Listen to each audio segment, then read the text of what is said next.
Hello student. आज future tense करते हैं। तो सबसे पहले future indefinite tense. Helping verb क्या होती है इसकी? विल और वर्ब की फर्स्ट फॉर्म, जिसको बेस फॉर्म कहा जाता है। पहले विल और शैल दोनों होती थी हेल्पिंग वर्ब, लेकिन अब शैल सिर्फ एक मोडाल्स फॉर्म के रूप में यूज होता है, टेंस फॉर्म के रूप में यूज नहीं होता। तो टेंस की हेल्पिंग वर्ब सिर्फ विल होगी, शैल नहीं होगी।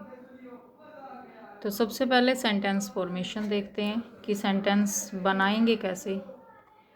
कि जब हम फ्यूचर का सेंटेंस बना रहे हो, माइंड में गा गे गी ऐसा कुछ चल रहा हो, तो उसको हम इंग्लिश में कैसे ट्रांसलेट करेंगे। तो सिंपल सेंटेंस में सबसे पहले सब्जेक्ट, उसके बाद विल, हेल्पिंग वर्ब। कोई भी सब्जेक्ट हो, जैसे विल शैल थे तब तो थोड़ा सा मेथड के अकॉर्डिंग उनको चेंज करना पड़ता था, अब तो एक ही हेल्पिंग वर्ब है। और उसके बाद जो वर्ब की फॉर्म है वो फर्स्ट फॉर्म, जैसे वह बाहर खेलेगा, तो खेलेगा जैसे ही गागेगी की फॉर्म आई तो वह he will play outside. Negative sentence में सब्जेक्ट, उसके बाद विल, फिर नॉट और फिर वर्ब की फर्स्ट फॉर्म। और इंटेरोगेटिव में जैसा कि पता है कि हेल्पिंग वर्ब पहले आ जाएगी सब्जेक्ट से, फिर सब्जेक्ट और फिर वर्ब की first form. Negative plus interrogative हो तो पहले हेल्पिंग वर्ब क्योंकि इंटेरोगेटिव है, फिर सब्जेक्ट, फिर नॉट और फिर वर्ब की फर्स्ट फॉर्म। ये है फॉर्मेशन। उसके बाद यूजेज, कि यूज कहाँ कहाँ करेंगे हम, कि कैसे हम अंदाज़ा लगाएंगे कि ऐसी सेंस बन रही है तो ये फ्यूचर होगा। When action is going to happen in future, जब कोई एक्शन फ्यूचर में हैपन होने जा रहा हो, फ्यूचर में घटित होने जा रहा हो कोई ऐसा काम, जैसे she will inspection the hospital tomorrow. Future आने वाला कल हो गया कि वो कल हॉस्पिटल का इंस्पेक्शन करेगी। Will he visit Agra next week, क्या वो नेक्स्ट वीक आगरा विजिट करेगा। तो यहाँ भी आने वाला टाइम, कि आने वाले टाइम का जहाँ भी जिक्र हो वही फ्यूचर है।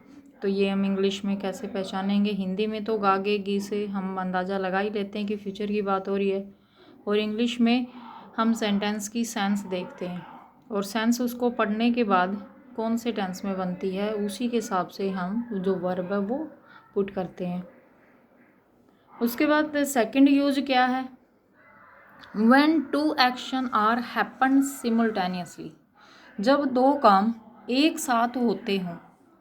इन प्रेजेंट इंडेफिनिट, कि सेंटेंस भले ही प्रेजेंट इंडेफिनिट का यदि तुम ऐसा करते हो तो ये हो जाता है, कि ऐसा सेंटेंस जहाँ पे यदि सेंटेंस इस तरीके से कनेक्ट कर रखा है, नहीं तो यदि ऐसा, और दोनों तरफ प्रेजेंट इंडेफिनिट की सेंस बनती हो, तो दोनों तरफ प्रेजेंट इंडेफिनिट नहीं आता। यदि वो सेंस दोनों तरफ फ्यूचर इंडेफिनिट की बनती हो तो भी दोनों तरफ फ्यूचर इंडेफिनिट नहीं आएगा।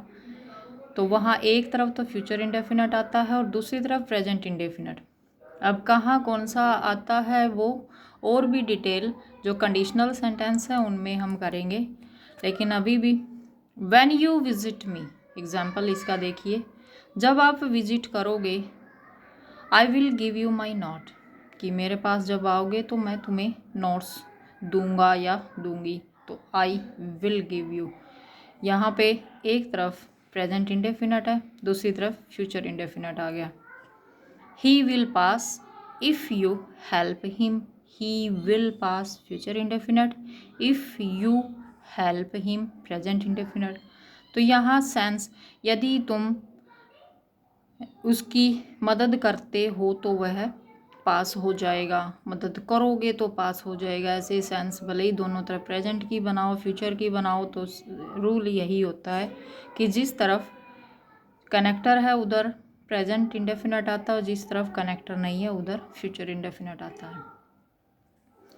इसमें इम्पोर्टेंट एडवर्ब क्या है जिससे हम सेंटेंस को पहचान लें। जैसे अभी ऊपर सेंटेंस में हमने दो एग्जाम्पल में करी थी, टमोरो और नेक्स्ट। नेक्स्ट के साथ टाइम पीरियड होता है, जैसे next week, next month, next year etcetera. तो ऊपर जो हमने अभी टमोरो और नेक्स्ट, तो ऐसे ही इसको देखते ही तुरंत हम समझ जाते हैं कि जो बात है वो फ्यूचर की हो रही है, फ्यूचर इंडेफिनिट की। और फ्यूचर कंटिन्यूअस, इसकी हेल्पिंग वर्ब होगी विल बी और वर्ब की आईएनजी फॉर्म। सेंटेंस फॉर्मेशन क्या होगा, सिंपल सेंटेंस में सब्जेक्ट, उसके बाद विल बी और फिर वर्ब की आईएनजी फॉर्म। नेगेटिव हो तो सब्जेक्ट, फिर विल, फिर नॉट और फिर बी आएगा। विल बी जो इसकी हेल्पिंग वर्ब वो इकट्ठी नहीं रहेगी। जब भी डबल हेल्पिंग वर्ब हो तो सिर्फ मेन हेल्पिंग वर्ब सब्जेक्ट के साथ रहती है, फिर नॉट के बाद जो बची हुई हेल्पिंग वर्ब है सेकंड है वो, जैसे बीन वाला हो या बी वाला हो, और फिर वर्ब की आईएनजी फॉर्म। इंटेरोगेटिव हो तो भी सिर्फ विल आगे आएगा, फिर सब्जेक्ट, फिर बी और फिर ING form. Interrogative plus negative हो तो विल, फिर सब्जेक्ट, फिर नॉट, फिर बी और फिर वर्ब की आईएनजी फॉर्म। ये है सेंटेंस की फॉर्मेशन। यूजेस क्या हैं इसके, यूजेस हैं for ongoing action in future time, कि फ्यूचर टाइम में, आने वाले टाइम में कोई ऐसा एक्शन, लेकिन वो ऑनगोइंग होना चाहिए। कॉन्टीन्यूटी है तो कंटिन्यू भी दिखाना पड़ेगा, वो आने वाले टाइम में जब ऐसा होगा तो ये हो रहा होगा, ऐसी सेंस होनी चाहिए उसकी। एग्जाम्पल जैसे she will be watching TV at 10 PM, वो रात को 10 बजे टीवी देख रही होगी। तो यहाँ जो भी आने वाला टाइम है उसमें कॉन्टीन्यूटी दिखाई गई है। I will be studying university eight this time next year. Eight this time हमेशा कॉन्टीन्यूटी ही देता है। अकेला होता तो ये प्रेजेंट की कॉन्टीन्यूटी देता, लेकिन इसके साथ एक फ्यूचर की एडवर्ब दी हुई है तो इसीलिए फ्यूचर का कंटिन्यूस बन गया ये। तो I will be studying, will be और आईएनजी फॉर्म इसमें कंटिन्यूस में आते हैं, फ्यूचर कंटिन्यूस में। अब इसमें इम्पोर्टेंट एडवर्ब क्या है जिससे हम समझ जाएं कि ये फ्यूचर कंटिन्यूस ही आएगा यहाँ पे। तो इसकी जो इम्पोर्टेंट एडवर्ब है वो है एट दिस मोमेंट, टमोरो कल इस समय, at this time next week, मतलब टमोरो नेक्स्ट वीक ये तो होगा, लेकिन इसके साथ at this moment, at this time ये सब यदि आ जाए तो तुरंत हम समझ जाएंगे कि ये कंटिन्यूस है, फ्यूचर कंटिन्यूस, कंटिन्यूस है फ्यूचर, तो इसलिए ये फ्यूचर कंटिन्यूस हो गया। इसके अलावा जो फ्यूचर कंटिन्यूस टेंस है वो एक जगह और यूज होता है जहाँ हमेशा कंटिन्यूटी की सेंस बनेगी। कनेक्टर व्हेन आए, व्हेन हमेशा कंटिन्यूस में आता है। फ्यूचर कंटिन्यूस में कब आता है, जब व्हेन की तरफ वर्ब की सेकंड फॉर्म हो तो तब वो फ्यूचर कंटिन्यूस बनता है, लेकिन यहाँ वो पास्ट कंटिन्यूस बनता है। वर्ब की सेकंड फॉर्म हो तो व्हेन हमेशा कंटिन्यूस में आता है। लेकिन सेम सेंटेंस में जब व्हेन के बाद वर्ब प्रेजेंट इंडेफिनिट दे रखा हो, वर्ब की फर्स्ट फॉर्म या SEIS मतलब प्रेजेंट इंडेफिनिट हो, जैसे सेम एग्जांपल जो हमने पहले किया था कि when I went to him he was watching TV, जब मैं उसके पास गया वो टीवी देख रहा था, सेम सेंटेंस। तो when I go to him, same sentence. When की तरफ हमने पास्ट इंडेफिनिट बनाने की बजाय हमने यहाँ पे प्रेजेंट इंडेफिनिट बनाया, तो जैसे ही यहाँ प्रेजेंट इंडेफिनिट बना दूसरी तरफ फ्यूचर कंटिन्यूस बन जाएगा। तो he will be watching TV. When से, व्हेन बीच में दे रखा हो, स्टार्टिंग में दे रखा हो, जिधर व्हेन से सेंटेंस हमारा कनेक्ट है उधर हमने जो एक टेंस है यदि इस तरफ प्रेजेंट इंडेफिनिट हो तो दूसरी तरफ आएगा फ्यूचर कंटिन्यूस। और यदि यहाँ पे पास्ट इंडेफिनिट होता, यही सेंटेंस यदि इस तरीके से होता व्हेन आई वेंट हिम, तो सेंटेंस ये पास्ट में होता ही वॉच वॉचिंग टीवी। है तो कंटिन्यूस ही बना, तब भी कंटिन्यूस था तो अभी भी कंटिन्यूस बना, लेकिन सेंटेंस बदल गया। जब प्रेजेंट में था तो दूसरी तरफ फ्यूचर कंटिन्यूस बना, पास्ट में था तो दूसरी तरफ पास्ट कंटिन्यूस बना। तो व्हेन जब कनेक्टर का काम करता है तो एक तरफ का सेंटेंस हमें देखना पड़ता है, तो उसके हिसाब से ही हम सेंटेंस को पुट करते हैं। तो ये था फ्यूचर कंटिन्यूस। अब करते हैं फ्यूचर परफेक्ट। हेल्पिंग वर्ब क्या होगी, विल हैव और वर्ब की थर्ड फॉर्म। सेंटेंस फॉर्मेशन क्या होगी, सब्जेक्ट, उसके बाद विल हैव, फिर वर्ब की थर्ड फॉर्म। नेगेटिव हो तो सब्जेक्ट, फिर विल, फिर नॉट, उसके बाद हैव और फिर वर्ब की थर्ड फॉर्म। इंटेरोगेटिव हो तो हेल्पिंग वर्ब पहले आ जाते हैं इंटेरोगेटिव में, विल, फिर सब्जेक्ट, फिर हैव और फिर वर्ब की third form. Interrogative plus negative हो, पहले विल, फिर सब्जेक्ट, फिर नॉट, फिर हैव और फिर वर्ब की थर्ड फॉर्म। यूजेस क्या हैं इसके, यूज कहाँ कहाँ हम सेंटेंस में यूज होता है जहाँ future perfect. For completing time period in future time, जब टाइम पीरियड कंप्लीट हो रहा हो, फिक्स टाइम हो दे रखा हो, जैसे I will have written these notes by 5 PM, 5 बजे तक। यदि यही सेंटेंस जैसे एट दे रखा होता तो ये कंटिन्यूटी बनती फ्यूचर की कि 5 बजे ये हो रहा होगा, लेकिन यहाँ 5 बजे तक, यहाँ फिक्स टाइम विद इन इतने बजे तक कंप्लीट हो चुका होगा, तो ये विल हैव और थर्ड फॉर्म यूज करेंगे।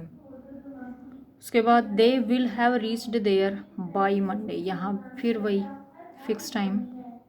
Will you have arrived home by next day, इनमें फिक्स टाइम या फिर फ्यूचर टाइम दिया हुआ है, तो वहाँ जहाँ फिक्स टाइम हो कंप्लीटेड किस टाइम तक, तो वहाँ फ्यूचर परफेक्ट बनता है।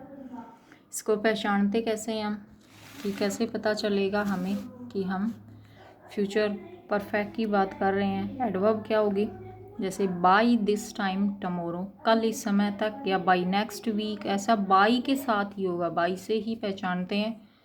उसके तुरंत बाद यदि फ्यूचर का टाइम पीरियड हो तो हम बेधड़के फ्यूचर परफेक्ट वहाँ पे लगा सकते हैं। अब सेम चीज़ जैसे हमने कंटिन्यूस में करी थी वैन वाली, सेम चीज़ यहाँ बिफोर में होती है। बिफोर एक कनेक्टर है पास्ट का, जैसे वैन भी पास्ट का ही कनेक्टर होता है, लेकिन ज़रूरी नहीं है कि जो कनेक्टर एक बार पास्ट में आ गया वो कहीं और यूज नहीं होगा। वो डिपेंड करता है जो कनेक्टर है उसके तरफ वाले आधे सेंटेंस पे, कि वो सेंटेंस किस टेंस में है। बिफोर भी ऐसे ही है, जैसे the patient had died before the doctor reached, ये सेंटेंस बहुत बार सुना होगा। बिफोर की तरफ पास्ट इंडेफिनिट है, तो हम फटाक से हैड थर्ड फॉर्म जो हम कर चुके हैं पास्ट परफेक्ट में, लेकिन वही चीज़ यहाँ भी होगी। ये सेंटेंस जो बिफोर की तरफ सेकंड फॉर्म है, यहाँ सेकंड फॉर्म लगने की बजाय यदि ये सेंटेंस होता ऐसे, रीच्ड आने की बजाय यदि यहाँ पे रिचेज होता, the patient dash before the doctor reaches, यहाँ तो पास्ट है ही नहीं, तो हम पास्ट परफेक्ट कैसे लगा सकते हैं। तो इसीलिए सेम वैसा ही रूल है इसमें, कि जब बिफोर और व्हेन की तरफ प्रेजेंट का टेंस दे रखा हो, तो हम सेंटेंस में ना तो प्रेजेंट में रहेंगे ना पास्ट में जाएंगे, बल्कि फ्यूचर में जाएंगे। तो सेंटेंस कैसे बनेगा, इसमें सेंटेंस बनेगा the patient will have died, मर चुका होगा, बिफोर द डॉक्टर रिचेज, पहुँचेगा, उससे पहले मर चुका होगा, वहाँ पे फ्यूचर की सेंस बनेगी, क्योंकि इधर पास्ट नहीं है, प्रेजेंट इंडेफिनिट है, लेकिन पूरे सेंटेंस में फ्यूचर की सेंस बनेगी। इसको बड़े ध्यान से देखना होता है, ये बहुत ही इंपॉर्टेंट होते हैं ऐसे सेंटेंस आए तो कॉम्प्लिकेटिव बनाने के लिए कोई भी सेंटेंस को, तो इधर एक ध्यान जरूर रखना पड़ता है कि इधर कौन सा टेंस है, उसी पे हमारा बाकी बचा हुआ जो सेंटेंस है वो उसकी हेल्पिंग और उस पर डिपेंड करती है। अब करते हैं future perfect continuous. Helping verb इसकी विल हैव बीन और ING form. Sentence formation subject will have been फिर आईएनजी फॉर्म। अब जैसा कि परफेक्ट कंटिन्यूअस का रूल ही होता है कि सिंस फॉर और गिवन टाइम होता है, तो फिर सिंस फॉर जो भी आएगा गिवन टाइम पे डिपेंड करता है कि वो डेफिनेट टाइम है या इनडेफिनेट। नेगेटिव में सब्जेक्ट फिर विल फिर नॉट फिर हैव बीन फिर आईएनजी फॉर्म सिंस फॉर या गिवन टाइम। इंटेरोगेटिव हो तो हेल्पिंग और पहले आ गई, फिर सब्जेक्ट हैव बीन फिर आईएनजी सिंस फॉर और given time. Interrogative plus negative हो तो हेल्पिंग और पहले आ गई, क्योंकि इंटेरोगेटिव है, सब्जेक्ट फिर नॉट फिर have been, will have been इसकी पूरी हेल्पिंग वर्ब है, जैसा कि हम मेन हेल्पिंग वर्ब को इंटरोगेटिव सेंटेंस में स्टार्टिंग में लेके आते हैं, ना कि पूरी को। फिर आईएनजी फॉर्म, सिंस फोर और गिवन टाइम। इसका यूजेस क्या है, यूजेस देखते हैं। Ongoing action of future with starting time of action. Future का ऑनगोइंग एक्शन हो लेकिन उसमें स्टार्टिंग टाइम दे रखा है उस काम का, जैसे she will be writing notes for 2 hours at 8 PM।